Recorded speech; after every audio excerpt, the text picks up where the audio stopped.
Ang pinakamatalik na kakampi ng revolusyonaryong ito ang siyang nagbenta sa kanya sa mga Briton. Taong 1882, Alexandria, Egypt. Isang dating magsasaka na naging general ang nangunguna sa pag-aalsang Egypt para sa mga Egyptian. Si Ahmed Urabi Pasha ay tumaas mula sa kahirapan hanggang sa mataas na ranggo sa militar. Pinangarap niya ang Egypt na malaya mula sa kontrol ng mga dayuhan at mga Briton.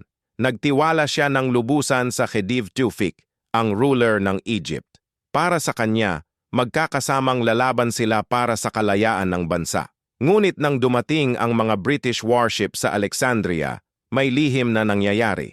Habang si Urabi ay naghahanda para sa digmaan, ang Khedive ay tahimik na nakikipag-usap sa mga Briton. Biglang inilabas ng Khedive ang liham na tumatagi kay Urabi bilang rebelde at traidor.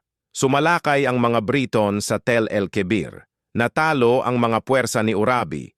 Nahuli siya at hinusgahan ng sarili niyang gobyerno.